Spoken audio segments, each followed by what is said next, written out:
Bismillahirrahmanirrahim. Assalamualaikum warahmatullahi wabarakatuh.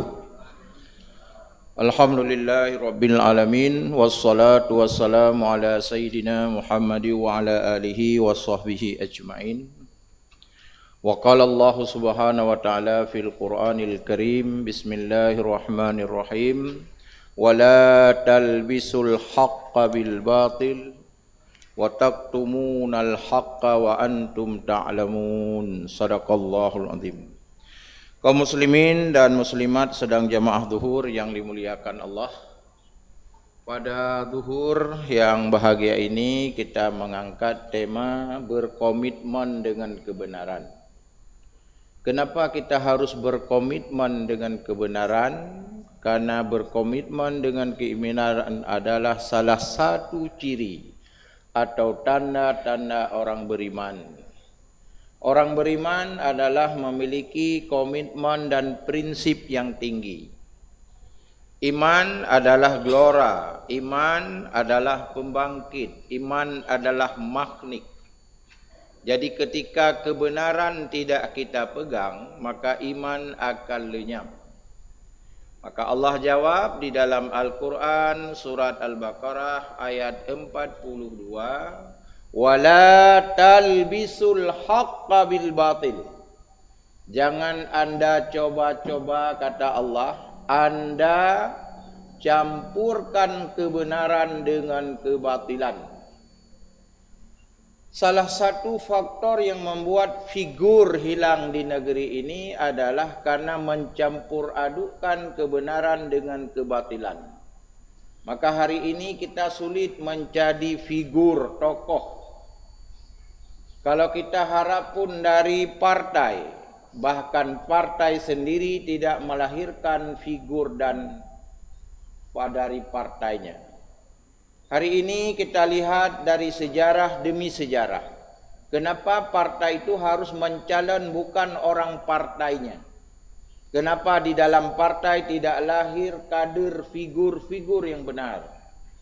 Karena salah satu sebab akibatnya gerakan partai juga politik telah dia campurkan kebenaran dengan kebatilan. Inilah Allah menegaskan, jangan sekali-kali anda mencampuri kebenaran itu dengan kebatilan. Wa taktumul haq, lalu anda sembunyikan kebenaran itu. Wa antum ta'lamun, padahal anda paham itu. Inilah sekarang yang sedang berkembang politik oligarki. Politik oligarki ada dua sisi yang berkembang saat ini di negara kita. Pertama, politik oligarki bidang birokrasi dan politik. Kedua, politik oligarki bidang ekonomi.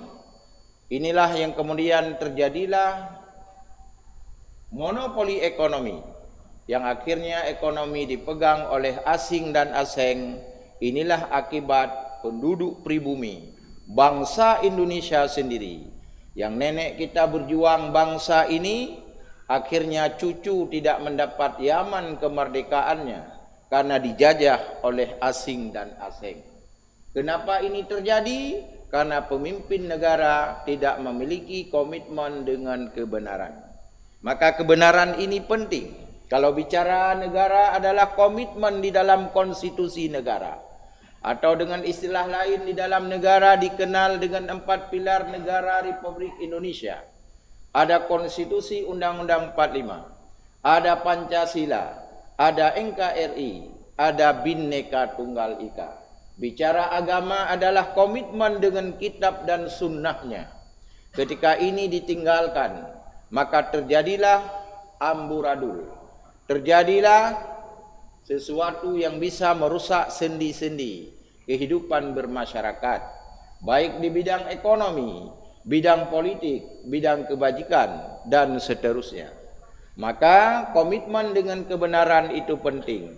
Maka salah satu orang-orang yang beriman, tentu kebenaran ini adalah sebuah komitmen yang tidak bisa diubah-ubah, karena ini prinsip.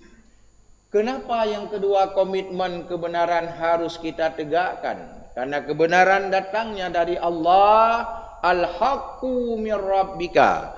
fala takunanna minal mumtarin. Kebenaran itu datangnya dari Allah yang tidak ada ragu di dalamnya.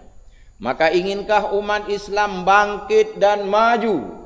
Mari berkomitmen memegang dengan kebenaran, tentu yang sumbernya dari kitab Allah dan sunnah Rasulnya.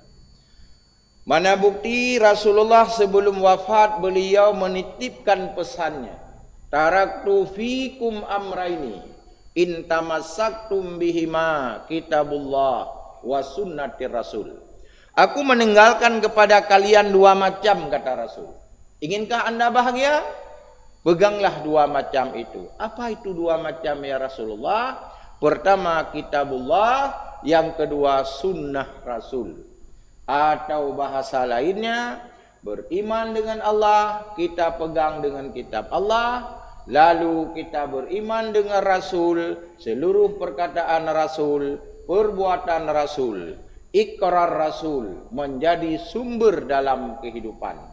Kalau ini ditinggalkan oleh manusia, maka akibat berikutnya terjadilah kekacauan, ketidaktentraman, ketidakadilan, ketidakstabilitas di dalam hidup ini, karena fungsi-fungsi yang telah diatur tidak lagi bergerak pada topoksinya. Misal bicara ekonomi, ketika terjadi ekonomi kapitalis, maka di situ terjadilah sistem ribawi.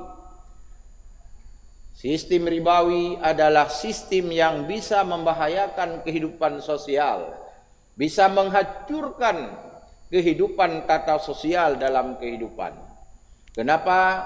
Dalam sistem ekonomi ini tidak ada terjadi keadilan, karena hanya satu pihak yang mengambil untung, pihak lain dia tidak akan mendapat untung yang abadi, karena terjadi kezaliman di satu sisi.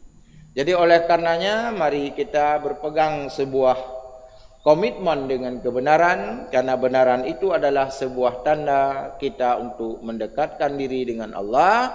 Maka inginkah pada pribadi kita ingin hidupnya bangkit, hidupnya berlanjut, hidupnya akan maju? Mari berkomitmen dengan kebenaran.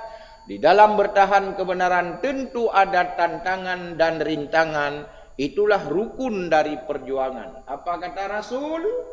Qulil haqqa walau kana murran. Katakan yang benar sekalipun pahit. Banyak orang yang memusuhi kebenaran. Setan-setan Allah, musuh Allah, tentu tidak senang dengan kebenaran. Inilah yang akibat keberikutnya. Di pengadilan yang kita harapkan menjadi sebuah jawaban keadilan, ternyata pengadilan juga bisa dibeli.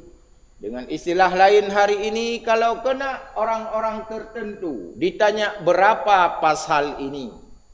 Tapi kalau kena orang-orang rakyat biasa, maka ditanya pasal berapa kita jerat si rakyat ini. Kan beda. Kalau ditanya berapa pasal ini, perkara itu bisa dibeli. 7 miliar, 20 miliar, beli, sogok, hakim, jaksa, selesai. Bagi orang yang tidak sanggup bayar, itu para penuntut tentu dia melihat pasal-pasal mana yang bisa dikenakan, sehingga lahirlah junto di dalam istilah hukum pidana negara. Kon sabuh pasal yang kena melepih-lepih pasal. Ini apa sebab? Salah satu, tidak ada komitmen dengan kebenaran para penegak hukum. Akhirnya terjadilah kekacauan, ketidakstabilan di dalam kehidupan berbangsa dan beragama. Ini akan rusak persatuan, rusak negara konstitusi. Inilah sebenarnya yang harus kita musuhi. Inilah yang seharusnya sama-sama kita lawan. Kalau tidak, negara ini tidak akan bisa bertahan lama, karena pengrusak lebih banyak daripada yang berada pada posisi komitmen kebenaran. Inilah jamaah duhur yang dimuliakan Allah, di dalam ceramah singkat mudah-mudahan bermanfaat hendaknya bagi jamaah yang ingin mengkaji ayat tadi di dalam surat Al-Baqarah ayat 142. Amin ya Allah ya rabbal alamin. Assalamualaikum warahmatullahi wabarakatuh.